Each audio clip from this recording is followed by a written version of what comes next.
Sekarang kita bahas yang pertama. Ini baru mulai masuk nih. Yang pertama teman-teman ya. Penelitian PKP dalam sengketa nomor 3399 ya, PP atas diterbitkannya SPPKP. Mohon ahli jelaskan, apakah SPPKP adalah objek gugatan dalam hukum acara peradilan pajak? Nah, ini mesti kita pahami dulu. Kalau lu mau menggugat orang ya harus yang lu gugat harus jadi objek yang memang boleh digugat, kan gitu. Menurut ahli, dasar hukum mengajukan gugatan atas diterbitnya surat keputusan perpajakan dalam perkara aku, yaitu SPPKP, termasuk dalam keputusan yang dapat diajukan gugatan diamanatkan dalam pasal 23 ayat 2 huruf C ya, yang berbunyi sebagai berikut.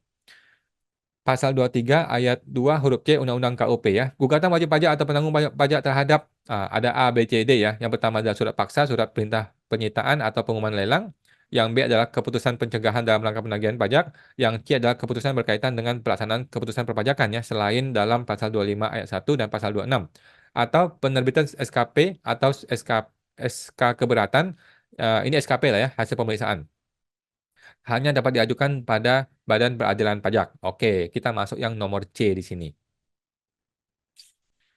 Berdasarkan alat bukti yang diperlihatkan penggugat pada ahli, ke SPPKP merupakan salah satu objek gugatan terhadap objek gugatan ya, karena SPPKP merupakan keputusan yang berkaitan dengan pelaksanaan keputusan perpajakan, di mana penggugat diwajibkan atau diharuskan menyampaikan surat permohonan pengukuhan PKP apabila peredaran brutonya atau penerimaan brutonya penggugat telah mencapai 4,8 M dalam 1 tahun pajak. Gitu. Nomor 2, mohon ahli jelaskan. Ini pertanyaan teman-teman, kita bertanya, ahli menjawab ya.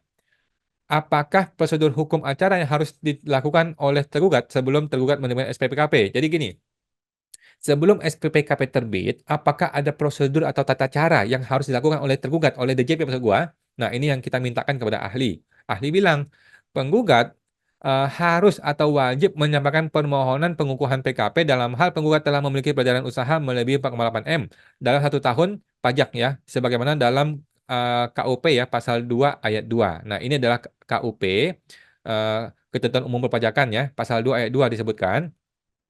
Setiap WP sebagai pengusaha yang dikenakan pajak berdasarkan Undang-Undang Pajak PPN dan perubahannya wajib melaporkan usahanya pada kantor DJP yang wilayah kerjanya meliputi tempat tinggal atau tempat kedudukan pengusaha dan tempat kegiatan usaha dilakukan untuk dikukuhkan menjadi pengusaha kena pajak. Nah, apabila penggugat lalai dan atau sengaja tidak menyampaikan permohonan pengukuhan PKP, maka jadi kalau si wajib pajak lalai ya atau dia tidak sukarela, maka tergugat wajib atau harus menyampaikan surat himbauan atau peringatan kepada penggugat agar penggugat menyampaikan surat permohonan pengukuhan PKP kepada tergugat ya. Ini adalah amanat angka 4 huruf A dan angka 5 huruf G ayat 2 SE 5 tahun 2022. Jadi ada satu SE yang mengatakan bahwa kalau orang itu tidak sukarela atau orang itu tidak lalai gitu ya dalam mengajukan PKB secara sukarela, secara mandiri, maka kita si DJP ini harus memberikan himbauan atau peringatan kepada penggugat ya supaya dia sampaikan dong permohonan PKP gitu ya. Nah, ini kita kuat angka 4 huruf A SE 5 2022. Hasil penelitian kepatuhan formal sebagaimana dimaksud pada angka 3 dituangkan dalam daftar nominatif yang terdiri atas Dafnom wajib pajak yang diterbitkan surat himbauan berisi daftar wajib pajak yang diusulkan untuk diterbitkan surat himbauan antara lain berupa surat himbauan melaporkan usahanya untuk dikukuhkan sebagai pengusaha kena pajak bagi wajib pajak yang antara lain memenuhi kondisi kriteria sebagai berikut. Wajib pajak yang sampai dengan 1 bulan atau tahun buku diproyeksikan akan memiliki peredaran bruto 4,8 M yang melebihi ya, atau WP yang sampai dengan 1 tahun, 1 bulan atau 1 tahun buku telah memiliki peredaran bruto melebihi 4,8 M, namun belum memenuhi kewajiban melaporkan usaha untuk dikukuhkan sebagai PKP dan belum melewati jangka waktu sesuai tercantum dalam dalam peraturan PMK ya mengenai batasan pengusaha kecil. Lanjut. Angka 5 huruf G ayat 2 SE 5 2022 ya. Penerbitan surat himbauan tersebut ya. Surat himbauan teman-teman, surat himbauan sebagaimana dimaksud pada angka 1 huruf A dilaksanakan dengan ketentuan sebagai berikut. Penerbitan surat imbauan dilakukan antara lain sebagai tindak lanjut pelaksanaan kegiatan penelitian kepatuhan formal yang menghasilkan daftar nominatif wajib pajak yang diterbitkan surat imbauan sebagaimana dimaksud pada angka 4 huruf A, angka 6 huruf A, dan dalam rangka pembinaan dalam hal diketahui atau diperoleh data informasi yang menunjukkan adanya kewajiban perpajakan yang akan dimiliki wajib pajak di masa mendatang. Nah, jadi Harus ada surat himbauan. Ini perintah dari kantor pusat DJP ya, bukan perintah dari Bang Mamang di toko bakso, bukan. Ini perintah kantor pusat DJP. Lu nih para AR, para pemeriksa pajak di para KPP dimanapun Anda berada, kalau lu mau menerbitkan SPPKP, lu harus membuat surat himbauan dahulu. Surat itu tidak pernah ada dalam kasusnya Ibu Feli ya, dalam kasusnya kita yang sedang kita gugat. Nggak ada tuh surat begituan. Dia tembak aja langsung SPPKP. Suka-suka dia aja tuh si oknum. Dia kira negara punya bapaknya dia. Suka-suka dia aja. Begitu di challenge ke pengadilan, nggak ngerti dia. Nggak mau jawab dia. Aduh, si KPP Taman Sari. Surat himbauan tersebut pada huruf A antara lain berupa surat himbauan pelaporan usahanya untuk dikukuhkan sebagai pengusaha PKP. Jadi ada surat himbauan harus disampaikan ya. KPP Taman Sari mah nggak peduli dia. Negara punya dia pikir ya. Mungkin ya, mungkin. Ketentuan angka 4 huruf A dan angka 5 huruf G ayat 2 SE 5 2022 ini adalah ketentuan yang harus atau wajib ditaati dan dilaksanakan oleh tergugat dalam rangka pemberitahuan tindak lanjut pelaksanaan kegiatan penelitian kepatuhan formal yang menghasilkan dafnom wajib pajak yang diterbitkan surat imbauan untuk dikukuhkan sebagai PKP. Nah, rumusan norma di atas mengamanatkan kepada tergugat ya DJP ini ya, ketika penggugat telah memenuhi syarat subjektif dan objektif sebagaimana dimaksud dalam pasal 2 ayat 2 Undang-Undang KUP. Maka terlebih dahulu tergugat menyampaikan himbauan atau peringatan kepada penggugat untuk mengajukan permohonan pengukuhan PKP sehingga tergugat tidak dapat langsung menerbitkan PKP jabatan tanpa memberikan kesempatan kepada penggugat untuk mengajukan permohonan pengukuhan PKP gitu loh. Jadi wajib pajak itu harus dikasihkan surat himbauan, dikasih kesempatan untuk mengajukan permohonan PKP secara mandiri. Hal ini tidak dilakukan oleh oknum Kepala KPP Jakarta Taman Sari. Dan mereka santai-santai aja tuh, nggak peduli dia di pengadilan. Dia tetap bilang, gua sudah sesuai aturan katanya dia. Aturan yang mana? Dia nggak mau sebutin. Nggak peduli dia. Kacau, kacau. Negara. Apabila surat himbauan peringatan yang disampaikan tergugat kepada penggugat agar penggugat menyampaikan surat permohonan pengukuhan PKP itu tidak diindahkan oleh penggugat, maka tergugat harus atau wajib menerbitkan atau menyampaikan SPPKP secara jabatan sebagaimana diatur dalam rumusan pasal 2 ayat 4 Undang-Undang KUP. Nah, jadi kalau lu sudah menyampaikan surat himbauan, ternyata wajib pajak tetap tidak mengindahkan, barulah lu menerbitkan SPPKP jabatan. Begitu loh, bapak-bapak di KPP Taman Sari masih nggak ngerti. Ini kalian yang bikin loh aturannya loh ya, bukan kita yang bikin loh ya. Pasal 2 ayat 4 Undang-Undang KUP ya. DJP menerbitkan NPWP dan atau PKP secara jabatan apabila wajib pajak atau pengusaha kena pajak tidak melaksanakan kewajibannya sebagaimana dimaksud dalam ayat 1 dan ayat 2 ya. PKP jabatan hanya dapat diterbitkan oleh tergugat apabila penggugat tidak melaksanakan kewajibannya. Yaitu apa? Yaitu penggugat mengajukan permohonan pengukuhan PKP meskipun telah dihimbau atau diperingatkan oleh tergugat. Itu perintah undang-undang. Aduh, KPP Taman Sari mau nangis gua. Hal tersebut telah diatur lebih lanjut secara teknis ya dalam pasal 54 ayat 1 PMK 147 2017. Pasal 54 ayat 1 PMK 147 ya. Kepala KPP dapat mengkukuhkan PKP jabatan dalam hal pengusaha tidak melaksanakan kewajiban pelaporan usaha sebagaimana dimaksud dalam pasal 44 ayat 1. Akibat hukum bagi penggugat jika tergugat mengukuhkan PKP secara jabatan terhadap kewajiban perpajakan, penggugat dapat dihitung secara mundur paling lama 5 tahun sebelum dikukuhkannya sebagai PKP ya. Sebagaimana amanat dalam pasal 2 ayat 4A Undang-Undang KUP. Di sini disebutkan pasal 2 ayat 4A Undang-Undang KUP ya. Kewajiban perpajakan bagi wajib pajak yang diterbitkan NPWP atau dikukuhkan sebagai PKP yang secara jabatan dimulai sejak saat wajib pajak memenuhi persyaratan subjektif dan objektif sesuai dengan ketentuan peraturan perundang-undangan paling lama 5 tahun sebelum diterbitkan NPWP dan atau dikukuhkan sebagai PKP.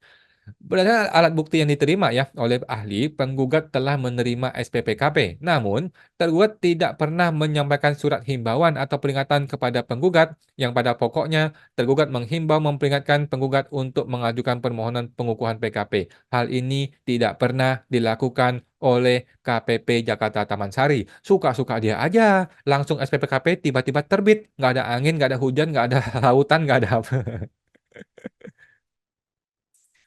Kemudian yang ketiga ya, kita bertanya lagi nih kepada ahli. Mohon ahli jelaskan, apakah akibat hukum jika tergugat tidak melaksanakan prosedur hukum? Secara hukum acara ya, ada prosedur ini menyampaikan surat himbauan atau peringatan untuk menyampaikan surat permohonan atau pengukuhan PKP tersebut ya. Jadi kan di undang-undang disebutkan tuh tadi ya, wajib menyampaikan surat himbauan. Pertanyaannya adalah kalau si tergugat, si oknum nih tidak mau terbitan surat himbauan atau dia tidak menyampaikan surat himbauan, apa konsekuensinya?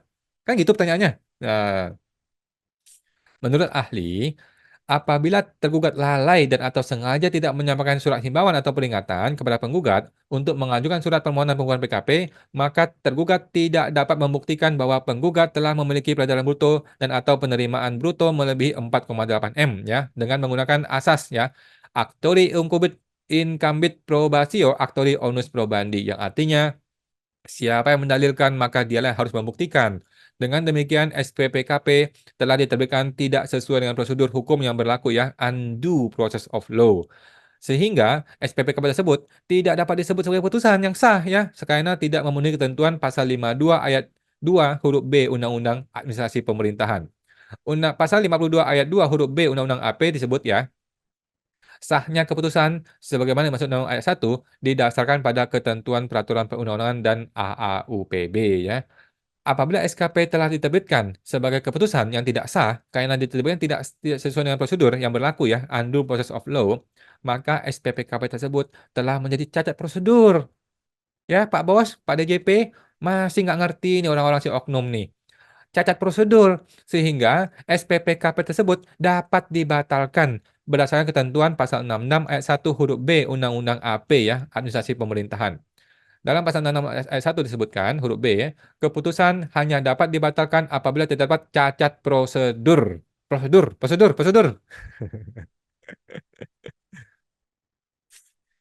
Berdasarkan alat bukti yang disampaikan penggugat kepada ahli ya, tergugat telah melanggar prosedur atau hukum acara penerbitan SPPKP karena tergugat tidak menerbitkan surat himbauan atau peringatan kepada penggugat untuk mengajukan permohonan pengukuhan PKP, teman-teman ya. Nah, dalam Undang-Undang KUP dan PMK 17 ya, hanya mengatur mengenai rumusan norma mengenai kewajiban untuk menyampaikan surat himbauan atau peringatan. Namun, rumusan norma dalam Undang-Undang KUP dan PMK 17 tersebut ya, tidak mengatur mengenai akibat sanksi hukum terhadap tindakan pelanggaran prosedur yang dilakukan oleh tergugat ya. Jadi seringkali si oknum itu berlindung dari Undang-Undang KUP dan PMK bahwa kami boleh kok melanggar, toh tidak ada sanksinya di Undang-Undang atau PMK pemeriksaan dia bilangnya. Oh nggak begitu bos, ini orang nggak ngerti hukum ya. Untuk menemukan akibat atau sanksi hukum, kata ahli nih ya, maka kita harus melihat aturan atau peraturan perundang-undangan lainnya yang mengatur hal tersebut. Dalam hal ini dapat diterapkan asas hukum generalis san praeponenda singularibus. General things are to proceed particular things. General laws are to proceed particular laws. Apa artinya ini? Berdasarkan alat bukti yang diperlihatkan oleh penggugat kepada ahli ya, jika rumusan norma atau akibat atau sanksi hukum tidak diatur dalam Undang-Undang KUP, maka dapat digunakan undang-undang yang lain, yaitu Undang-Undang AP ya, Administrasi Pemerintahan. Karena karena jika mengacu pada konsep negara hukum, suatu keputusan tidak boleh cacat prosedur. Itu satu ya. Sesuai dengan suatu keputusan dianggap sah apabila telah memenuhi ketentuan pasal 52 ayat 1 huruf B Undang-Undang AP yang berbunyi syarat sahnya keputusan meliputi dibuat sesuai prosedur. Itu ada di Undang-Undang AP, Bos ya. Undang-Undang AP ini undang-undang ya. Jadi si oknum-oknum ini tidak mau pakai undang-undang AP. Dia maunya undang-undang pajak. Kalau undang-undang pajak bilang nggak ada sanksi, ya kami nggak ada sanksi kata dia. Memang gila itu si oknum ya. Jika keputusan tidak memenuhi ketentuan pasal 52 Undang-Undang AP, maka keputusan tersebut telah menjadi cacat prosedur dan dapat dibatalkan sebagaimana pasal 66 ayat 1 huruf B Undang-Undang AP dengan menggunakan kuasa pasal 80 ayat 1 huruf F Undang-Undang Pengajaran Pajaknya bahwa hakim itu tidak boleh dipenjara oleh hanya undang-undang pajak. Hakim itu harus memiliki kewenangan yang seluas-luasnya seluruh undang-undang yang ada di negara ini. Gitu loh. Nomor 4. Mohon Anda jelaskan, apakah akibat hukum jika SPPKP yang diterbitkan dan disampaikan kepada penggugat mengandung cacat yuridis karena SPPKP mencantumkan dasar hukum yang sudah tidak berlaku atau daluarsa. Oke. Menurut ahli, dalam menerbitkan dan menyampaikan SPPKP, tergugat ya demi hukum diwajibkan menerbitkan dan menyampaikan SPPKP yang sesuai dengan objek keputusan, ya. Sehingga dengan demikian tergugat dilarang untuk menerbitkan dan menyampaikan SPPKP yang cacat substansi ya, sesuai amanat pasal 52 ayat 1 huruf C Undang-Undang AP ya. Pasal 52 ayat 1 huruf C Undang-Undang AP. Syarat sahnya keputusan meliputi C. Substansi yang sesuai dengan objek keputusan. Nah, adapun yang dimaksud dengan cacat substansi adalah kesalahan dalam hal tidak sesuainya materi yang dikehendaki dengan rumusan dalam SPPKP yang dibuat termasuk terhadap cacat yuridis karena tergugat mencantumkan dasar hukum yang sudah tidak berlaku yaitu Per 4 2020 dan hal tersebut bertentangan dengan ketentuan penjelasan pasal 71 ayat 1 huruf B Undang-Undang AP. Jadi di dalam SPPKP tersebut si tergugat mengatakan surat ini terbit berdasarkan Per 4 2020. Padahal Per tersebut sudah tidak berlaku. Si oknum, si oknum. Penjelasan pasal 71 ayat 1 huruf B Undang-Undang AP ya. Yang dimaksud dengan kesalahan substansi adalah kesalahan dalam hal tidak sesuainya materi yang dikehendaki dengan rumusan dalam keputusan yang dibuat. Misal, terdapat konflik kepentingan, cacat yuridis tertulis di teman-teman ya, dibuat dengan paksaan fisik atau psikis maupun dibuat dengan tipuan. Apabila SPPKP telah terbit sebagai keputusan yang tidak sah karena diterbitkan tidak sesuai dengan substansi yang berlaku, maka SPPKP tersebut telah menjadi cacat substansi. Sehingga SPPKP itu dapat dibatalkan berdasarkan ketentuan pasal 66 ayat 1 huruf C Undang-Undang AP ya. Kuatnya begini, keputusan hanya dapat dibatalkan apabila terdapat cacat substansi. Nah, sudah clear teman-teman ya. Berdasarkan alat bukti yang diperlihatkan oleh penggugat kepada ahli ya, tergugat telah memberikan dan menyampaikan SPPKP tanggal 17 Oktober dengan menggunakan dasar hukum Per 4 2020 tentang petunjuk teknis pelaksanaan administrasi nomor NPWP ya, Sertel dan PKP yang telah dicabut 31 Maret 2022 dan telah diganti menjadi Per 11 2022. Udah dicabut bos PMK tersebut masih lu pakai si oknum. Sehingga tergugat telah terbukti menerbitkan dan menyampaikan keputusan yang cacat yuridis, teman-teman ya. Dengan demikian, SPPKP yang diterbitkan oleh tergugat menjadi cacat substansi dan dapat dibatalkan. Sebagaimana ketentuan pasal 66 ayat 1 huruf C Undang-Undang AP ya, dengan menggunakan kuasa pasal 80 ayat 1 huruf F Undang-Undang AP. Udah selesai teman-teman ya. Nah, seperti itulah teman-teman ya. Jadi drama ini masih berlanjut dari bulan Oktober sampai sekarang. Kita tadi baru bahas satu mengenai SPPKP. Nanti kita bahas lagi keterangan ahli mengenai penerbitan SKPKB yang cacat juga ya, teman-teman ya, cacat prosedur, cacat materi, cacat semua deh. Itu si oknum memang aneh tuh ya.